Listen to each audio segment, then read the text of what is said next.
Почитувани гледачи на МНЕТ телевизија, во ова издание на Трибина спортски магазин посветен на македонскиот спорт правиме комплетна анализа на втората македонска фудбалска лига, на надпреварите од претходното 12-то коло, комплетна анализа на самата табела, како одиграа второлигашите и што практично очекуваме во следното 13-то коло после репрезентативната пауза. Меѓутоа ќе направиме анализа и на третата македонска фудбалска лига исток, на тие 9 есенски кола, со што веќе третолигашите од источниот дел замина на зимска пауза како прв регион кој што ја заврши есенската полусезона. Во ова емисија анализата ја правиме со фудбалскиот стратег Александар Максимов, зашто уште еднаш благодарам на одвоеното време и на можноста да направиме една комплетна анализа на се она што практично го видовме во овие 12 кола во втората македонска фудбалска лига. Благодарам на поканата и се надевам дека на гледачите ќе доловиме некоја реална слика за состојбата на фудбалските терени во таа втора и трета лига. Гледаме на израднатост на табелата. Меѓутоа пред да направиме комплетната анализа на втората лига ќе погледнеме двојките кои што практично ли резултатите од тоа 12-то коло, па да искоментираме што нешто практично и видовме или некое изненадување кое што можеби се случило. Видовме едно неизвестен дуел во Неготино, каде што практично Вардар Неготино загуби со 0-1 од Каменица Саса, кој што практично тие три бодови беа доста важни. Па надпреварот и беше очекуван да биде тежок со оглед на тоа дека и самите услови, самиот терен за игра не е во некоја сјајна состојба, нели? Двете екипи, јас и доста често потенцирам дека самиот начин на игра во втората лига е доста затворен, нема некоја убавина во играта. Двете екипи беа повеќе ориентирани да си го сочуваат својот гол, па доколку нели преку некои транзиции и се укаже шанса да постигнат гол или од прекин, да го загрозат противникот. Така да можеби резултатот е некое очекување. Вардарски одново нов пораз в енерџијата, промене тренерски имавме таму, Васе Бекјаров замена, дојде Георги Ивановски, меѓутоа работата не се менуваат. 0-2 од Новаци, гол од игра и гол од пенал, можеби до некаде и реален резултат во Богданци. Така, резултатот е сосема реален. Според мене Новаци има некои играчи кои што се, да кажам, како Иве Трифуновски, малку поискусни, сепак имаат играно на повисоко ниво. Ситуацијата во Вардарски е малку поинаква, доста млади играчи, чести промени на тренери и нормално дека си резултира со резултатот што може да очекуваме таму некоја победа конечно да видат, бидејќи Вардарски 27 години чекаше се врати во втората лига, ама 27 години чека и за второлигашка победа. Така. Па пред се јас мислам дека треба да имаат правилна селекција на играчи кои што нели можат со искуството и квалитетот да го допринесат тоа. Тие се релативно млада екипа составена со имаат играчи 2006, имаат играчи 2007, некои кои што реално го немаат потребното искуство да се носат со притисокот на таа втора лига и се надевам за нивна мотивација и самодоверба дека ќе дојдат до победа, ама е реалистично тешко во моментот. Во следниот надпревар Осогово на домашен терен однесе висок триумф од 4-1 над победи, тоа преку пресвет. Прилепчене први победува, па 4 гола падна од страна на Осогово. Нели жетварите дојде до важен триумф во таа тешка борба за опстанок. Колку тука беше ова можеби изненадување, беше ли за очекуван вако висок триумф за Осогово? Па за мене искрено високиот триумф е изненадување. 4-1 сепак победа е исто екипа составена од млади играчи, но за разлика од Вардарски имаат малку поагресивен пристап кон играта и головите што ги примија повеќето се резултат на индивидуални грешки. И за мене резултатот е изненадување, но очекував победа на Осогово, зашто и кај нив ситуацијата е, да кажам, алармантна и во обице барем на домашен терен да се освојат бодови кои би биле од круцијално значење нели за опстанокот. Следен надпревар кој што го анализираме е Скопје со Башкими. Видовме дека Скопје најпрво си постане на автогол, па потоа го сврте надпреварот во негова полза на 2-1 против Башкими, со што Башкими го претрпе вториот сезонски пораз или прв на гостински терен. Реално очекуван беше можеби до некаде и ваквиот тесен резултат со оглед на фактот дека е тешко на Железаренцова автокоманда да се освојат бодови. Како го видовте вие надпреварот? Па искрено надпреварот на Железара е тежок за играње од друг карактер. терен со доста притисок, надворешен притисок. Башкими според мене е многу поквалитетна екипа од Скопје и има јасна идеја што бара во играта, но сепак ние сме сведоци дека години наназад на автокоманда се случуваат и нефудбалски, неспортски работи, така да што во добар дел од надпреварите тоа го одлучува победникот. Така да јас искрено моje мислење беше или нерешен резултат или победа на Башкими. Од аспект дека во Гевгелија се одигра надпреварот меѓу Кожув и Охрид, каде што единствен надпревар на кој што немавме погодици, колку можеби тука беше реално. Кожув веќе можеби пополека влегува во некоја мини резултатска криза, му треба победа. Од друга страна Охрид е во една победничка серија каде што по таа тренерска промена младиот Ромео Кочовски, кој што е од привремено решение веќе оди кон трајно решение и веќе Охрид се искачи на табелата, дури се бори ако не во најмала рака за тоа трето место или баражот. Па јас пред се мислам дека Кожув како тим се уште го бара својот модел на игра, се уште се во некоја транзиција во смисол да ги разберат тренерските барања и единствен проблем мислам дека кај нив е тоа кога ќе си легнат работите, мислам дека ќе биде многу подобро. Охрид според надпреварот отиде по бод и си замина со бод. Двете екипи едноставно јас мислам дека има еден или два удари кон голот, игра претежно на средина на теренот, доста прекини и реален резултат според мене. 12-тото коло го донеси дербито на истокот, надпревар кој што можевте да го следите Немнет Спорт, Детонит Плачковица со 2-1, односно Немнет додека Немнет Спорт го следев надпреварот од Кочани, Детонит Плачковица со 2-1 славеше над Беласица во надпревар каде што падна можеби еден од најбрзите голови по 50 секунди игра. Иван Настиски, капитенот на Радовишне, после на погодок има шанси, Беласица се отворија и само да направиме една споредба накратко пред да почнеме со детална анализа. И Беласица со млади играчи и покажа дека може да се носи со предизвиците во втората лига. Така, јас и претходно имам напоменато, Беласица има квалитетен тим кој што е граден веќе година или две наназад.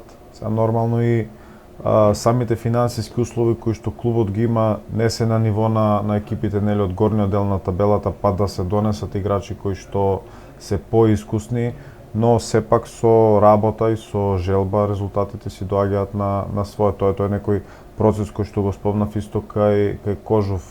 Тренерот Александар Станов во Беласица има доволно време за да направи промени, да коригира работи во играта и пак ќе кажам, тоа е на играчите да го искористат максимално позитивно за нив, за да напредуваат во кариерите, едноставно да бидат забележани на терените.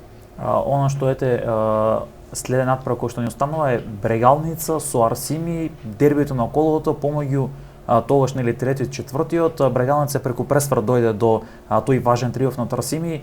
Како го видовте надпреварот? Беше доста можеби тој погодок кој што после на Арсими некој притисок поголем кај Брегалница, кој што пак од притисок дојде до можеби до тој пресврат кој што им беше потребна штипење за да избијат одново на второто место. Па јас очекував доста тврд надпревар. Арсими е екипа која што во таа втора зона, во тој централен дел е доста агресивна.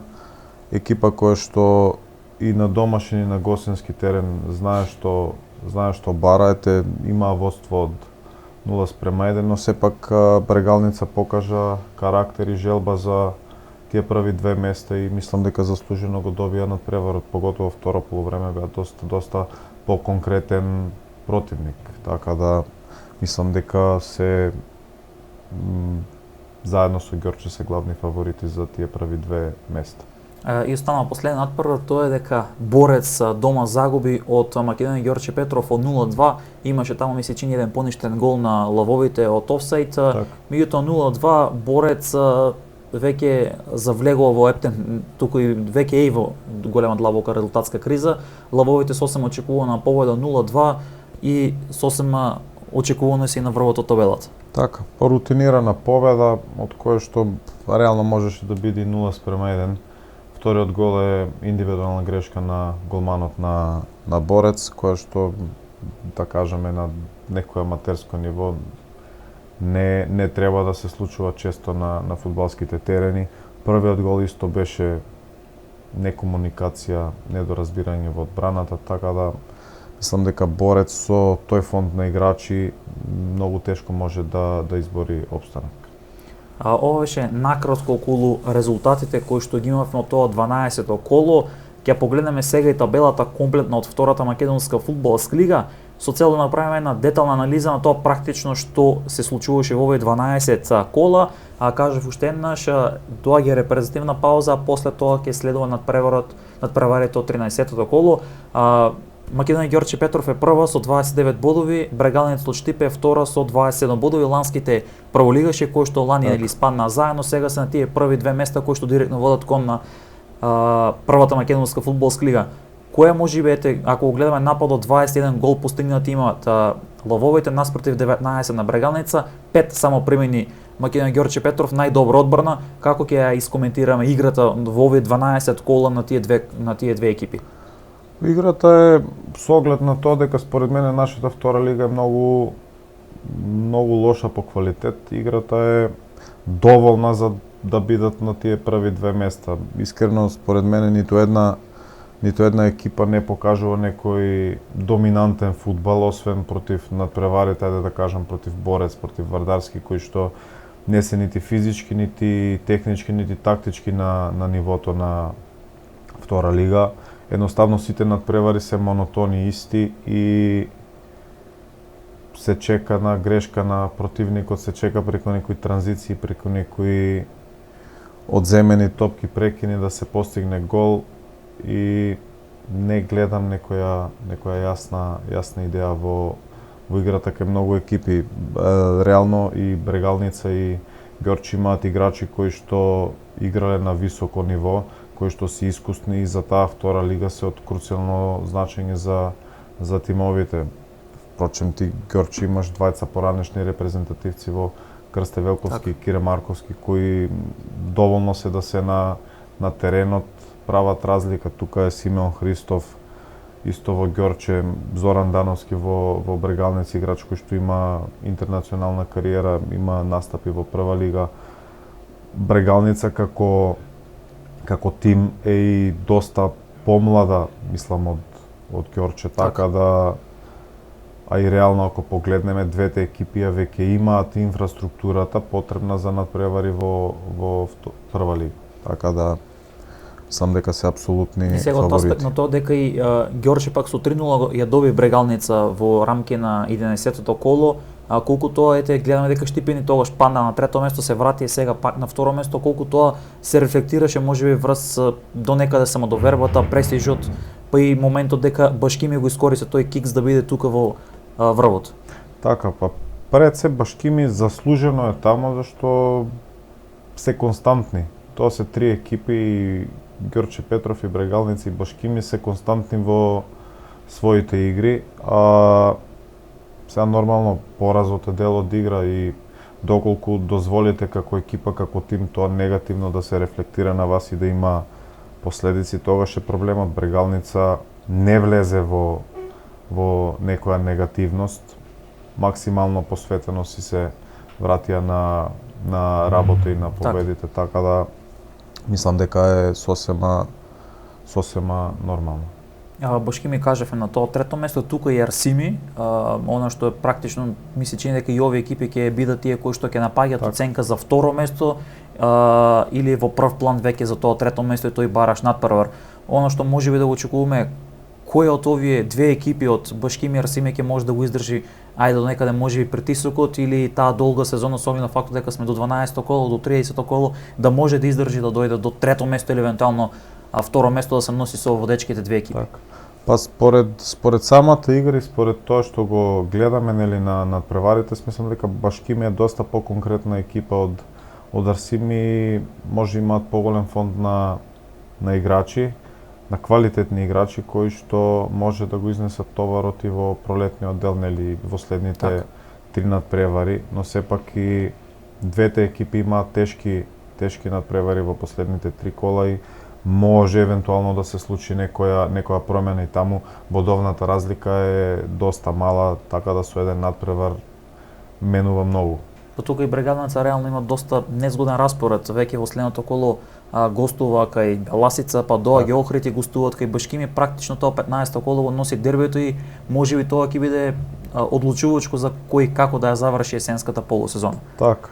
Па добро, нормално нели дерби со Беласица, комшиско дерби ќе има мотивација кај двете екипи, но сепак мислам дека искуството си е на страна на Брегалница, таму не би требало да имаат некој поголем проблем.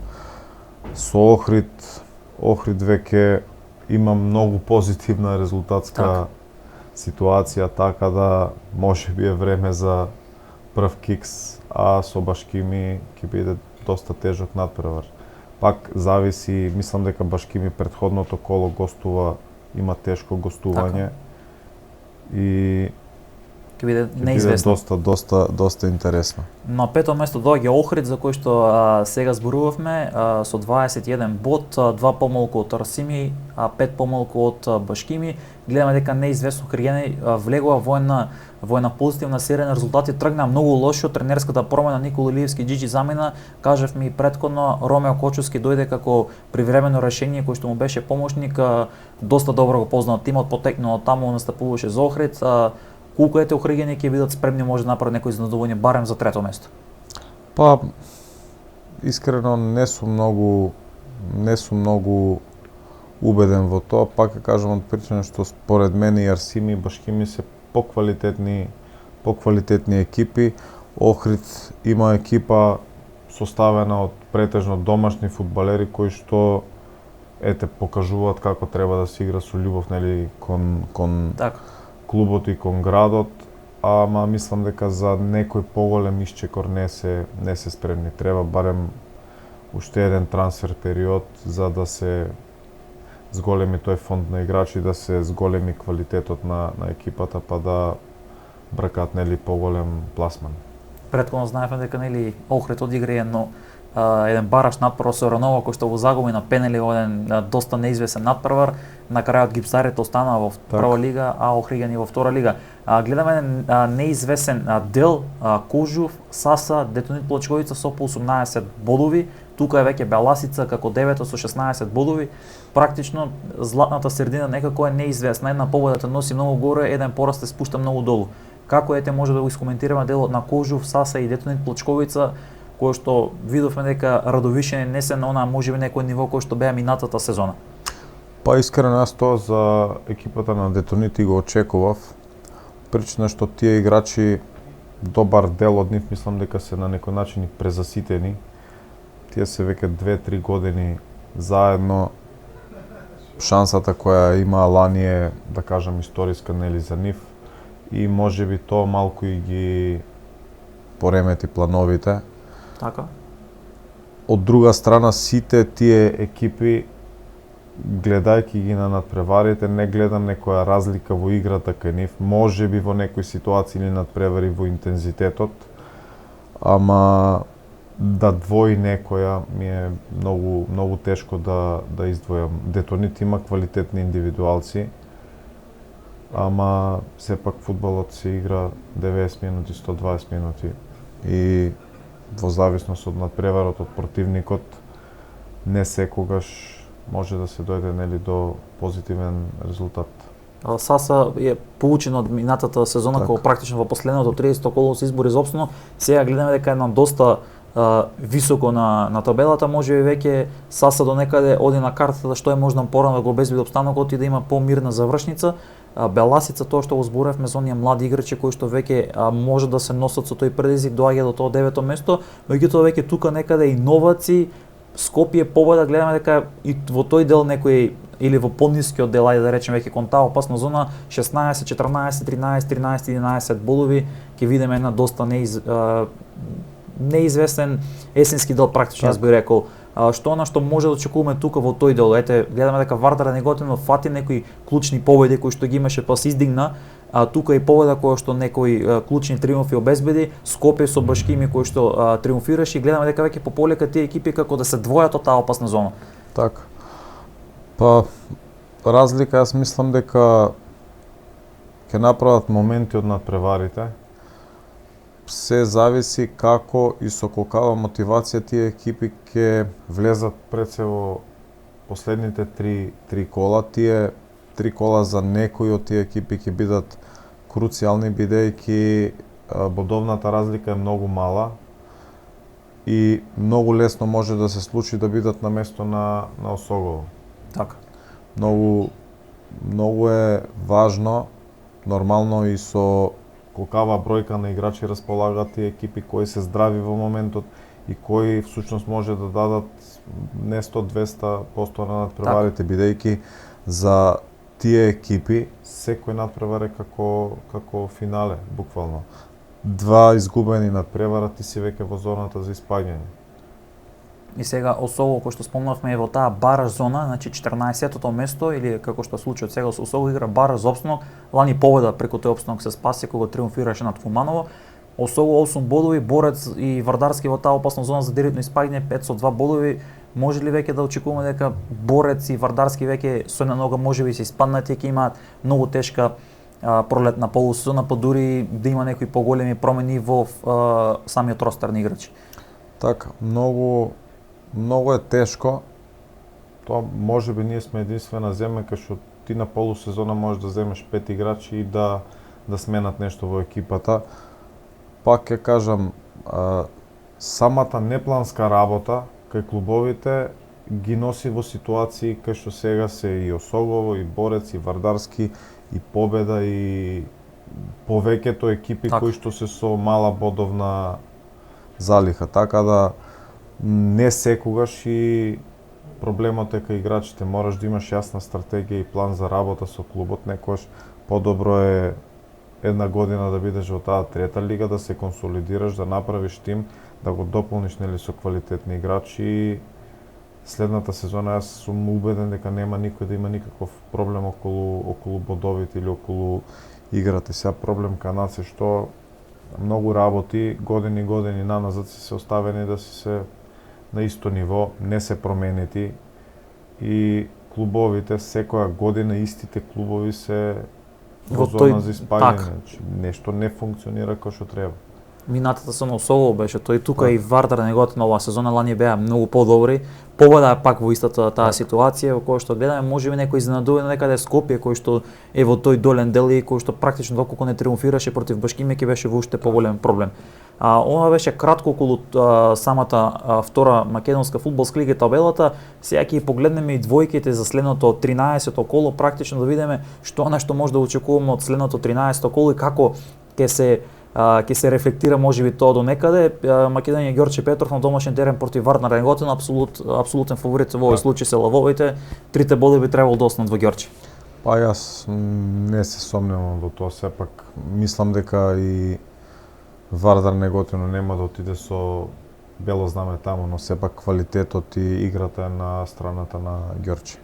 Борец однава ќе има тешко гостување на градскиот стадион во Гостивар, каде што игра против Расими и таму Расими е апсолутен фаворит за тие 3 бодови, што значи дека со нов пораз Борец влегува во уште поголема резултатска криза. Така, па нормално Расими ќе бара, да кажам, лек за поразот од Брегалница, а подобра ситуација од тоа да играш против последната екипа, предпоследната на табелата нема и мислам дека ќе дадат 100% за 3 бода да останат таму. Дерби на истокот имаме во Струмица, на Благој Статов, Беласица против Брегалница. Може ли младиот тим на Беласица, кој сигурно ќе желен да се докажува, да покаже и практично веќе видат надпреварите во кои што сите тие млади играчи сакаат да се докажуваат за да имат напредок во кариерата, може ли Брегалница да очекуваат тежок отпор од Беласица? Па јас пред се очекувам ефикасен надпревар. Малку да видиме некој поотворен фудбал. И мислам дека надпреварот ќе биде тежок, сепак пак ќе напоменам, нели тоа е дерби, тие два клуба имаат меѓусебна историја, така да но можеби искуството ќе биде пресудно на страна на Брегалница. Доаѓа Охрид со Детонит Плочковица на Белинен извори. Однова Радовишни има тежок надпревар, тешко гостување против разиграниот Охрид. Тука дефинитивно фаворит ќе биде Охрид на овој надпревар и домашниот терен, публиката, формата. Може ли Радовишни да направат некои изненадување да се вратат со победнички 3 бода? Јас мислам дека можат. Искрено мислам дека можат. Поквалитетна екипа се од Охрид на индивидуален план и мислам дека би можеле да дојдат до поволен резултат таму. Башкими Кожув, за Башкими ќе биде сигурно фаворит на овој надпревар. Кожув можеби ќе оде барем со бод да направи изненадување, да се врати непоразен од тешки терен во Куманово. Во тоа не се сомневам, тие Кожув како тим ќе отиде таму по бодови, ќе отиде да се бори, но сепак и нели Башкими е квалитетен тим и таму јас очекувам доста ефикасен надпревар, веќе да не ни е монотоно со 1 до 2 гола по надпревари и ќе биде тежок надпревар. Во Прилеп соочување на екс прволигашите Погода и Скопје, што практично ова ќе биде дерби од долниот дел на табелата, 3 бодови за да може двете екипи да одат што е можно погоре и да го обезбедат тој опстанок. Може ли тука младиот тим на Погода да се носи со некои индивидуалци кои што се поискусни во тимот на Скопје? Доколку е денот и мотивацијата нели на високо ниво, мислам дека ќе можат. Сепак Прилеп е фудбалски град. Јас очекувам и доста голем број на публика да има да го поддржи клубот. Така. И екипата, така да Скопје доколку сака победа би требало да се намачат доста. Дерби, јас би рекол, сега ни доаѓа Новоци Осогово, каде што Осогово само 3 бода му се опција, ако сака што е можно полесна пролет да има и да со некој ремонт во тимот кој што ќе сигурно потребен да се направи зимскиот дел за да дојде до триумф. Меѓутоа Новоци на домашен терен е на доста цврста, силна екипа. Видовме дека и Македонија Ѓорче Петров таму се намачи 1-1, меѓутоа потоа службено го доби Новоци тој надпревар. Што може да очекуваме од тој надпревар? Тврд фудбал. Двете екипи според мене се многу и по играчкиот квалитет, и по начинот на игра, и по ситуацијата во која што се наоѓаат се многу слични, да не кажам на исто ниво. Така да очекувам доста тврд надпревар. Новаци поради домашниот терен можеби е благ фаворит, но сепак ја се надевам Осогово дека после победата против Победа ќе влезат во позитивна серија и нормално, како што спомена, со некој ремонт, со некои нови сили во втората полусезона ќе го обезбедат рано тој посакуван опстанок. Каменица Саса на домашен терен против Вардарски, идеална шанса за рударите од Македонија Каменица со триумф, а евентуален кикс на Детонит, на Беласица, па и на Кожув да избијат уште погоре на табелата и да се доближат до петото место и со тоа веќе Саса да влезе во еден победнички ритам и опстанокот да биде веќе потврден можеби во есенскиот дел. Тука дефинитивно фаворит на преварите Саса. Така, не знам на кој начин Вардарски би можел нели да дојде до некој позитивен резултат. Сепак фудбалот се игра, пак ќе кажам, додека судијата не свири крај, шансите постојат, но и според квалитетот и според играта Каменица Саса е апсолутен фаворит таму. Ова беше анализата која што направивме на самата втора лига, на 12-тото коло на резултатите, најавивме што може да очекуваме од она следно 13-то коло, уште 3 кола за да се комплетира есенскиот дел. Сега ќе преминеме на анализа да направиме на 9-тото коло од трета лига исто, кој што беше последно есенско коло и практично Слога Виница е есенски шампион на истокот. Слога Виница е како главен фаворит, нели до некаде е оправда самата таа фаворитска улога. Има некои индивидуалци кои што се и со втора лига, некои искуство кои што го имаат добар млад тренер тука Емил Грнев кој што ги води и практично веќе Слога Виница дојде до тоа прво место. Ќе ги погледнеме двојките или практично резултатите од тоа 9-то коло во трета лига исток со цел да можеме надпревар по надпревар да искоментираме, да видиме што практично може да очекуваме тука и дали може да имаме некое изненадување. Видовме дека ова полусезона, за разлика од минатите години, доста помлади играчи кои што настапуваат во третата македонска фудбалска лига. Исток одеме со првиот надпревар Тиверија Хоризонт Турно, надпревар кој што треба да се одигра во Струмица, меѓутоа поради зафатеност на теренот се одигра на теренот на Турнова на Кукуш 0-4, што практично тука дојде до ваква катастрофа на Тиверија.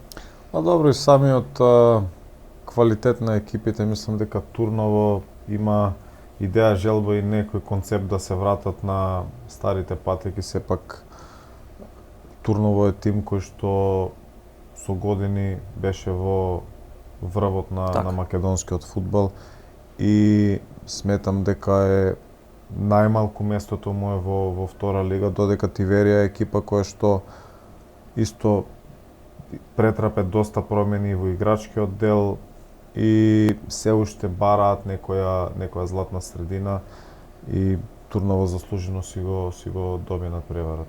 Во Делчо, пијанечко Малешевско дерби, Брегалница, Делчо, Малеш одберало 0-1, гол во мисечини 88 минута, кој што падне тоа ефикасен погодок кој што беше 3 бодови, атрактивно голчиште, голема прослава Берово, тука нели оние два ривали кои што се лути ривали, јас би рекол.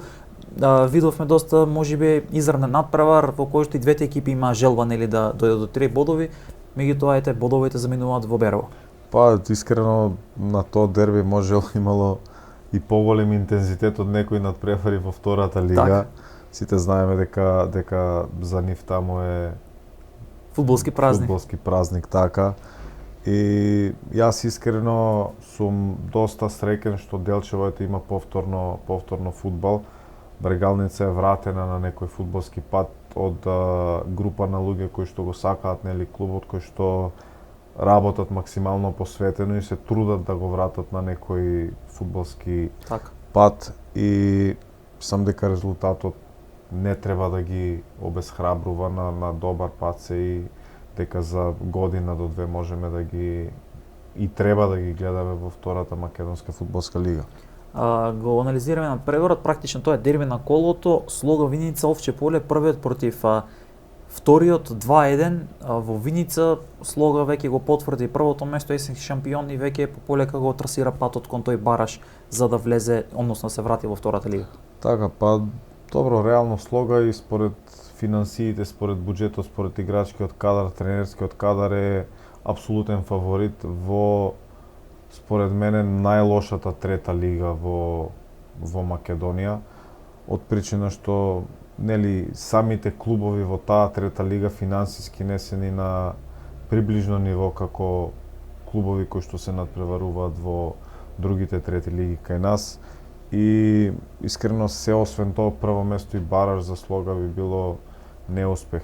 Нели како екипа ако сакаат влез во таа втора лига да се вратат, и реално мора многу повеќе да работат на екипата, на ростерот на тимот, за да спремни ги дочекаат тие бараш надпревари, бидејќи не е исто баражот да ти биде против Шкендија Рачиново и не знам, ете пример да играш со Светлост Зрновци надпревар, кој што е сосема различен интензитет, сосема различен квалитет на играчи и веќе според мене они мора и треба да се фокусираат на тоа. Така.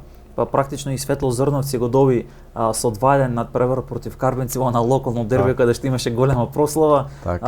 Некои млади играчи кои што имаат 1 до 20 поединци кои што во минатото настапувале во првата македонска фудбалска лига, но во секој случај е добро што се врати фудбалот во Зрновци. Екипата настапува како шампион на општинска фудбалска лига од Кочине, дојде во трета лига Исток. Така, тоа исто ќе кажам како за Брегалница Делчево пофалба за луѓето кои што се во клубот, кои што се борат максимално да обезбедат добри услови за тренинг, за работа, за игра и Зрновци е место кое што го сака, го цени фудбалот и заслужува да има во најмала рака некој стабилен третолигаш. Мислам дека со некои квалитетни засилувања во зимскиот преоден рок би можеле да обезбедат сигурен опстанок во лигата, па за следната сезона зашто да не и нешто повеќе. И во Пирава се одигра надпреварот регионалното дерби на југот помеѓу Ударник и Дојранско езеро, преку пресвар 3-1 триумф за Ударник, со што Ударник практично нема да презиме на последното место, Тиверија доаѓа на тоа последно место, ќе можеме да ја видиме и самата табела. Јас би рекол дека тука практично и Ударник минатата сезона беше на некое можеби поголемо ниво, со оглед на фактот дека одигра доста по-конкретно за разлика од оваа сезона кога не тргна според очекуваното, меѓутоа ете со оваа втора сезонска победа само и едно реми со 7 бодови ми се чини ќе видиме и табелата, одскокна и практично Тиверија таа која што ќе презиме на последното место, а видовме доста публика и во Пирава што е потврда дека се сака фудбалот таму. Да. Па искрено на надпреварите од трета лига некаде можеме да видиме повеќе публика од надпревари од прва македонска лига. Така да тоа се места и екипи кои што луѓето го сакаат спортот, го сакаат фудбалот. Едноставно многу тешко е да имаш фонд на играчи во тие клубови. Не се финансиски мокни за да земат квалитетни играчи од страна. И тука е проблемот кој што немаш фудбалски школи. Така. Во Валандово, во Пирава, ја не знам уствари дали има некоја фудбалска школа која што функционира и која што може да даде играчи по 17-18 години од тие младински категории кои што ќе бидат носители или кои што тимот ќе гради игра околу нив. Сето тоа е некоја импровизација и поради тоа мислам дека често се случува екипите да имаат една одлична сезона, следната да се паднати многу со нивото, но сепак мислам дека пак таа трета лига ќе биде доста неизвестна во зоната за испаѓање, бидејќи од да кажам Карбинци па се до Тиверија, тоа се екипи кои што се идентични, кои што можеби индивидуален квалитет кај некои играчи може да го реши надпреварот и да донесе победа и разлика во бодовите. Еве и табелата Слоговиница, кој што кажавме, прва од 9 одиграни надпревари, 8 победи, 1 пораст токму од Карвеница со 24 бодови, еден ефикасен напад со 36 постигнати победи, само 6 примени плюс 30 гол разлика. Практично Слоговиница торпедираше оваа полусезона, одбраната беше доста цврста, слична на она на Овче поле со само 8 примени погодици. Така, пак ќе кажам, табелата е одлична, головите се во голем број, мал број на примени голови, но сепак квалитетот на самата лига според мене и не е реален, нели да не бидам сватен погрешно дека тоа прво место го омаловажуваме или го намалуваме на тежина, но сепак таа трета лига и Скопје Север трета лига не е иста во квалитет. Многу екипи на самите гостувања во Виница идат со тотално дефанзивен пристап, кои што ќе трае 20-30 минути, примаат 1 до 2 гола и веќе е тотален распад. И пак ќе кажам, Виница како град и Слога како клуб заслужуваат да бидат во втора лига, но мислите мора да и се веќе кон тој бараш и кревање уште толку на нивото на игра за да бидат компетитивни против екипите кои што ќе ги чекаат нели во тој бараш. Па практично ќе мора да се размислува веќе уште зимата да се земаат по едно до две засилувања на секоја линија и веќе практично пролетниот дел секој надпревар да биде за нив финале пред финале за тој бараш надпревар. Ќе имаме можност да ги погледнеме на кратко и двојките за тоа 10-то коло, практично следува една многу голема долга пауза, која што самата таа пауза ги води дури до некаде ми се чини до таму средината на месец март, кога предолга паузата за тоа 10-то коло. Колку тоа ќе се рефлектира врз квалитетот и врз тоа што ете Слоговиница практично ќе треба да почне многу порано со подготовките, можеби ќе треба да размислува да одигрува пријателски надпревари, бидејќи ако чека на првиот надпревар од 10-то коло или прво пролетно коло, тоа е некаде дури во средината од месец март. Па пред се јас мислам дека таа зимска пауза генерално во нашите лиги од почнувајќи од трета па се до прва лига е доста голема. Ние губиме на тренажен процес со тоа, губиме на формата кај играчите и генерално на тимската форма, а поготово ако имаш 2,5 месеци пауза, знаејќи дека тие играчи нели не се професионалци, немаат професионален начин на живот, на тренинг, на работа, имаме проблем. И доколку си сериозен нели кандидат и имаш амбиции за влез во втора лига, тоа мора да биде почнато на време за да играчи имаат веќе се влезени во ритам и пак ќе кажам се спремаат со мислите за баражот кој што ги чека во мај. И сега уште едно кратко прашање пред да завршим емисијата. Имаме квалитетни третолигаши како што е Шкендија, речено во трета лига Север, на западот Велозерими кој 2 години поред неги пуне во баражиште, тука е Тетекс, Дритан најавува амбиции, сака да се врати во втората лига, Слога Виница, Големо Коњери веќе има на 8 бодовна разлика во трета лига, Јуки Преспа од Ресен кој што веќе е таму лидер и да видиме како во финишот ќе се заврши таму. Практично доколку се случи да некој од овие две екипи по квалитет, еве Шкендија речено со Слога Виница се погоди во тој бараш надпревар, една екипа за жал па останува во трета лига, а потрошиле многу финанси во однос на тоа ако некои екипи од другите региони кои што нема толку изразити амбиции или финанси, многу полесно ќе стигнат до тоа второ место, односно до таа втора лига. Така, па добро, Шкендија Рачиново има играчи со прволигашко искуство кои што со години играле во прва и втора македонска лига, вложуваат многу како во самиот тим, така и во инфраструктурата и мислам дека се најсериозен кандидат за влез во втора лига. Слога Виница е тука, Влазерими е исто тука и мислам дека тоа се три екипи кои што и финансиски можат да го изнесат нели тој терет кој што самата втора лига го носи, но сепак многу важно е да имаат финансиски план стабилен за наредните години, да не се случи да влеземе во втора лига и следната сезона се бориме за опстанок. Мислам дека тоа се екипи кои што реално знаат колкави се финансиските барања во таа втора лига и пред време мора да ги исполнат доколку сакаат нели да си го задржат статусот како второлигаши. Доколку не, може да се случи да бидат у ситуација како пак ќе ги земам пример Осогово, Победа, кои се други таму кои што немаат финансии, се чека на ваучери, се чека на се играчите не земаат плата со месец, едноставно кај играч кој што не зема плата, на кој начин ќе го мотивирам за да игра. И кај нас мислам дека тоа е најголема пречка. Квалитетот постои, желбата постои, но финансиите се најголема пречка или тоа е некој финансиски план и следење на истиот. Јас ќе ви се заблагодарам за гостувањето, за одвоеното време, за ова една, јас би рекол, подетална анализа која што направив на втората лига, кратко и за трета лига Исток и да видиме што ќе очекуваме во пролетниот дел. Благодарам на поканата. Почитувани гледачи, ова беше анализата која што направив на втората македонска фудбалска лига на тие 12 кола пред сега следува таа репрезентативна пауза па надпреварите од 13-тото коло, како и она што практично се случуваше во есенскиот дел во трета лига Исток. Останати понатаму со програмата Немнет и благодараме што не следевте и во оваа емисија од Трибина.